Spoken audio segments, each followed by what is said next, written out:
Good morning from Gooseberry Falls State Park on the Minnesota North Shore of Lake Superior. I'm out chasing waterfalls in color this weekend, making a few stops. That's a beautiful building. Lady Slipper Lodge. I'm only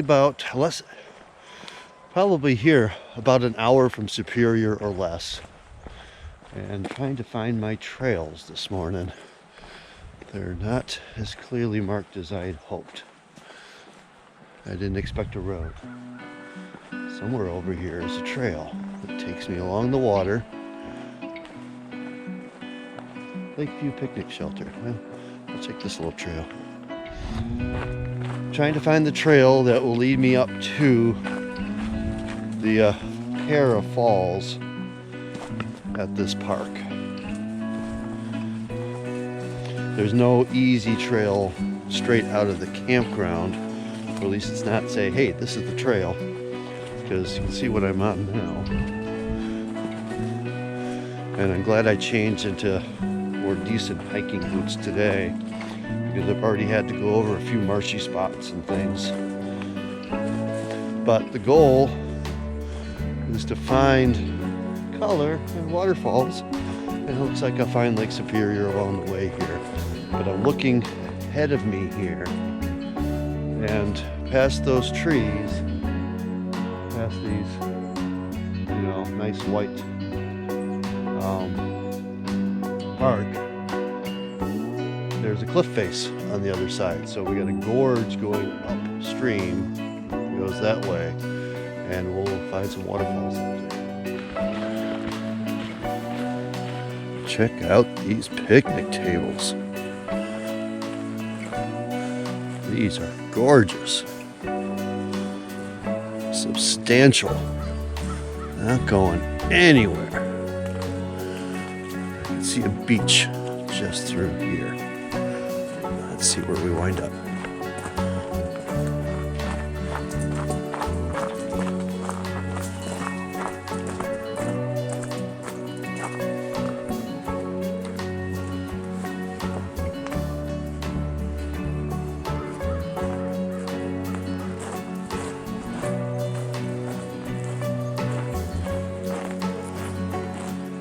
So I slept in just a little bit today. I missed sunrise. I was woken up by the garbage trucks at the campground. Not that far behind.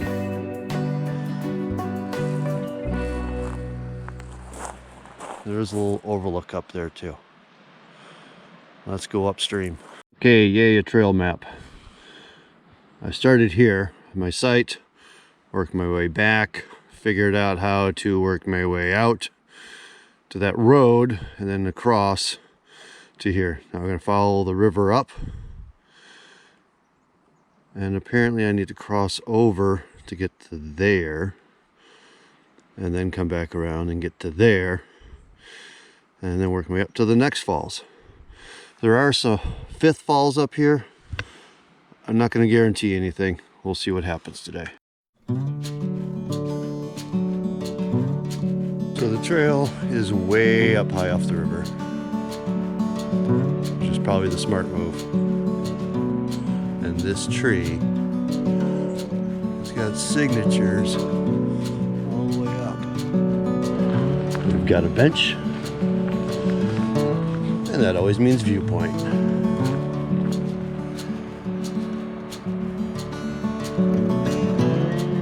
Okay, get my first glimpse here. Over there is the overpass. Underneath it are the falls. I do like this design of boardwalk. I appreciate it.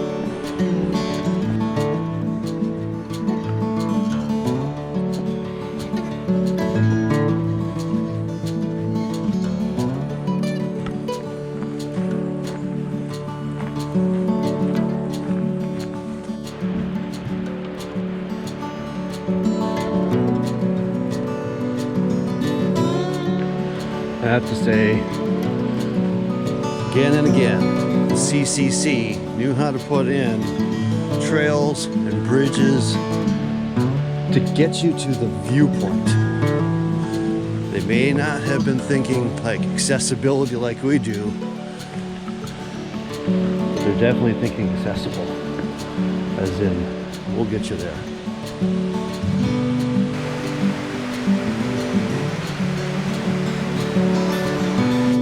We get a substantial bench. Can't see from this bench, but stand next to it and you got a view.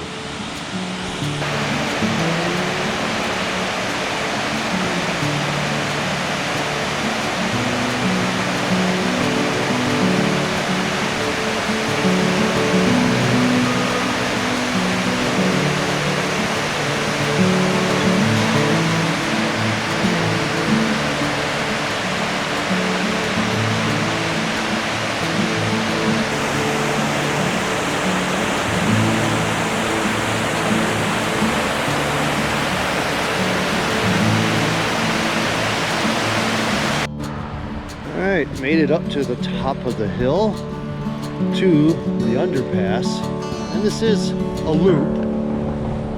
Apparently, I'd say that would be part of an old bridge that was here, 1937. Now we're under the new bridge, and this should give us a view of the next falls.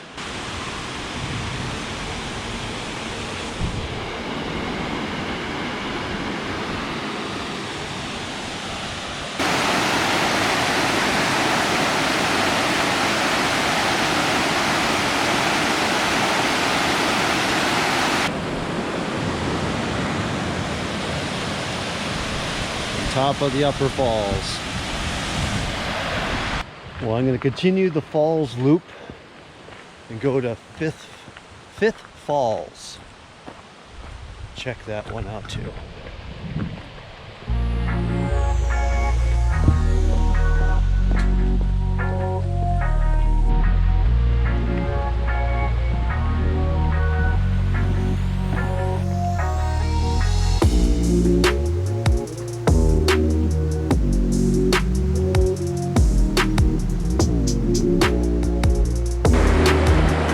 Got some wonderful little potholes out here. Wonderful little cascades running through. This looks like the place to be in the summer days. There's nobody here now, but come in here and play. Just be careful because there's obviously different carve outs in there. But this is a wonderful place.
It's a cascade. It's nice. It's beautiful. I spent a lot of time here kind of alone.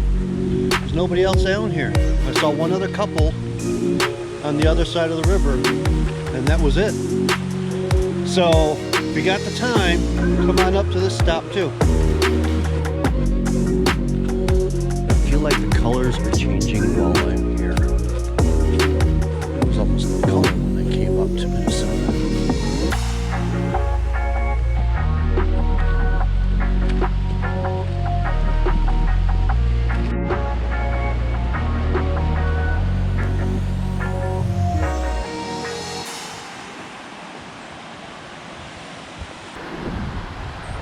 there's Fifth Falls.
This is kind of the end of the world here. There doesn't seem to be trails past this point. There's a little more Cascades. I guess you could wait up there. Now at both the lower falls and at the fifth falls, they have warning signs about swimming and unpredictable currents. But those Cascades in the middle, if you need to cool off, that's the place to go. I'm gonna head back down the trail and get back down to the original falls at the bottom of the river down by the lake. And I tell you, every time I see a sign for lake, I keep thinking, oh, there's a lake here. Lake Superior. I forget about that one. Okay, map time. We're up here now.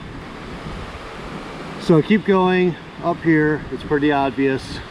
I'm going to take the trail back around, see the other side of things that I didn't see, explore the falls here, and work my way back to my campground. And on a side note, there's a Superior hiking trail. This, I believe, appears to be very popular. I went through it or crossed it in other parks yesterday, and there's plenty of people fully backpacked out hiking that trail. I have no idea where it goes, but it apparently goes a lot of places, and it's worth a hike.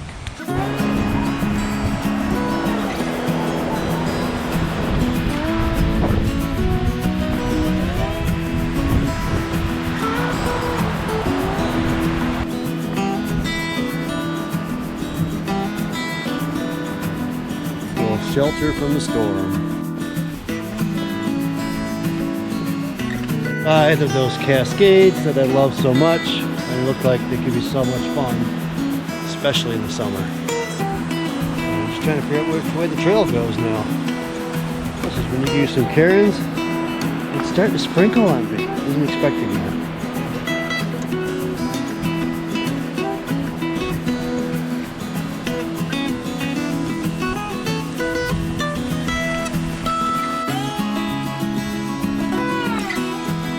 Chimney down. Old chimney. Up here on the trail. Down below me is a shelter and the bridge that deceived me. And I gotta boogie back because there is a storm running in and I don't want to wait it out in that shelter.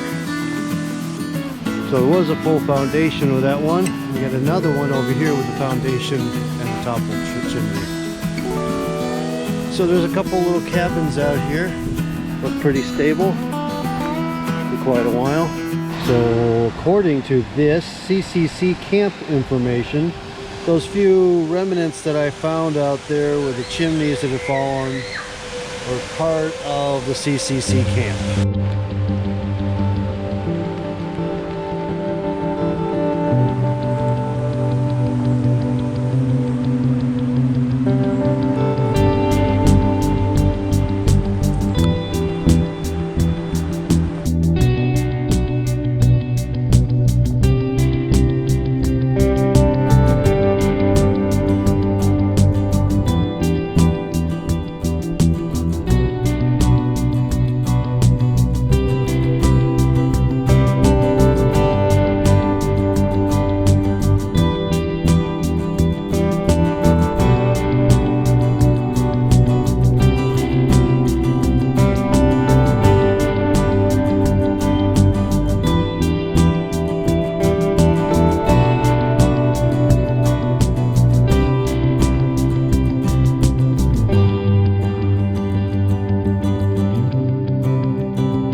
So the flow here can vary greatly from nothing to torrent.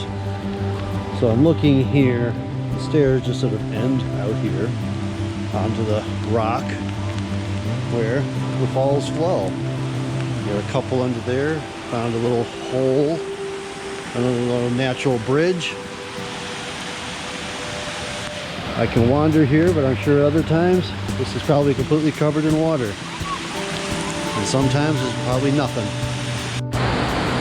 So the way this is laid out, by nature and a little bit by lack of fencing, you can wander around. I am now out from that little natural bridge on top of that. I might go down there next and try to get a photo of that. I got the other lower falls over there. Like I said, the flow is pretty low, so you can wander around pretty easily. But I'm sure that changes throughout the season. And we probably have some good flow because there was good rain last week, and well, it's raining now, but at least lightly. So that's the falls. I'm gonna go gather up the camper and give you a quick look at the campsites.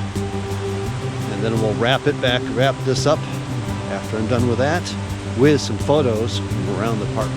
Well, before I move on, at Gooseberry Falls State Park, I did spend the night here. I'm not going to do a full tour of the campground, give you a sense of some of the sites here. So I got my parking pad here, definitive line, and then a nice place for a tent and things. The signage throughout here isn't great to like, how do I get to the bathroom from here? I actually got lost on the way back at one point in the middle of the night. But let's show you some of the other sites in the area. Sneak through the woods over here.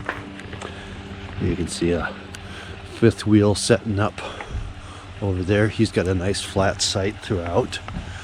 I got water here. It's 21. I was at 25, 23. We got a completely different situation. There's a pretty nice flat pad. I pulled in forward into mine, so when I was sleeping, my head was high.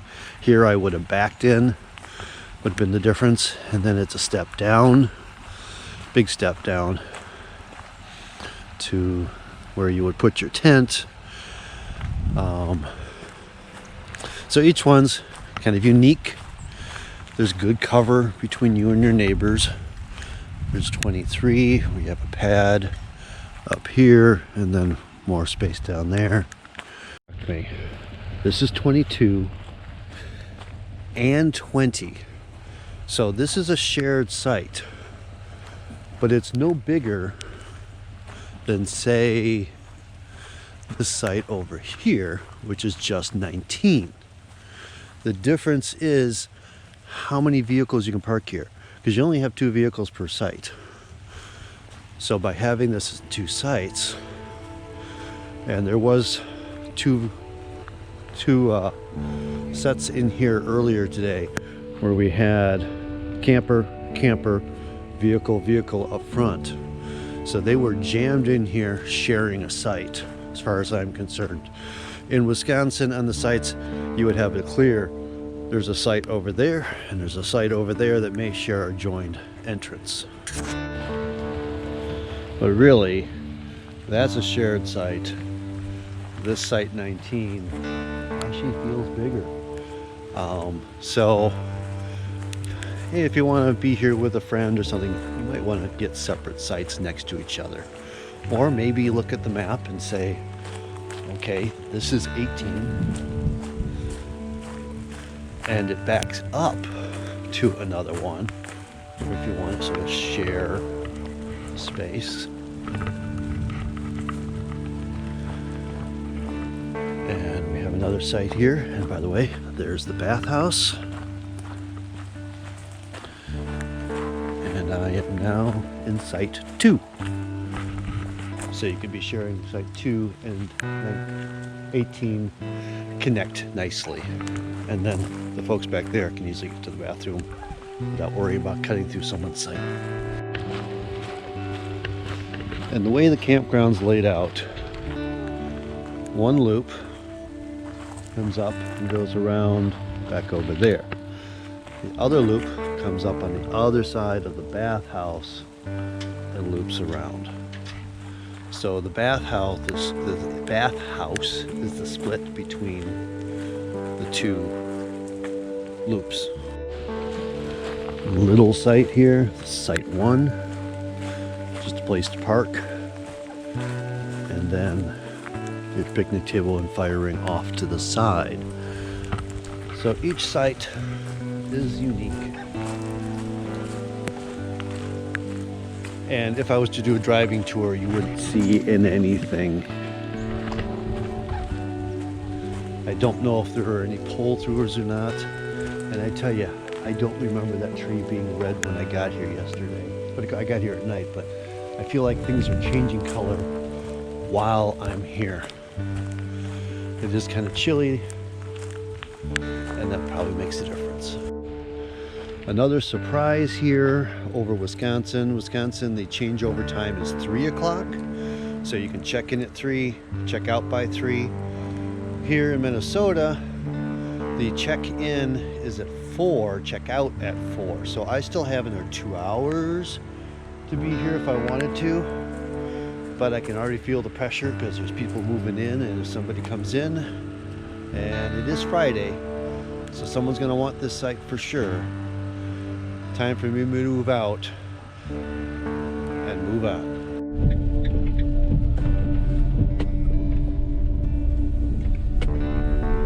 Okay, this is kind of important. I'm on the edge of the campground, and right over there is Lake Superior. So there are some sites that are really close to the lake. So 58 right here. It's close. 59. Hiding over here.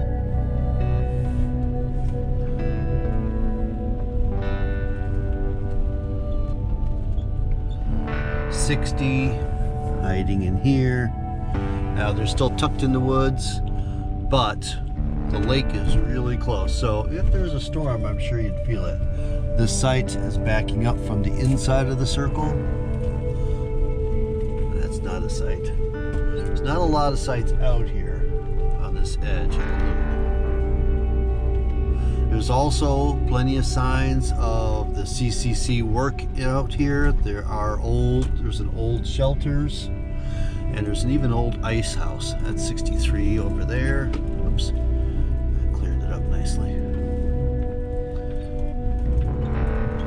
64 on my left. But again, if I was to do a driving tour, you wouldn't see anything. So they're just letting you know there's a section out here that are right up against the lake. 65, 66. Look at that grand old building over here. Sure, oh, it is a restroom. Okay. So another unique thing up here on the North Shore, and I don't know if it's like this throughout the state, but this is Gooseberry Falls State Park and Visitor Center. So they treat these visitor centers like Wisconsin would treat a rest stop. I don't think there's any overnight parking. Usually use the state park for that, but we have our full restrooms in here, and we have gift shops, and you can just park here for 2 hours and go visit the falls without having to get a park pass. Pretty sure I was there.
So that's Gooseberry Falls State Park. We have the lower falls, this one and that one. On the other side of the bridge you have the upper falls, and a good hike up is Fifth Falls. All worth it. Beautiful park, even in the rain. And got a really nice campground. Spent the night there, got a good night's sleep. Took a little nap between raindrops. So I'm going to wrap this video up here. Thanks for coming along on the journey. If you enjoyed it, please like and subscribe. I'll see you on the next one. Get on out there. And now, enjoy some photos from around the park that I took today.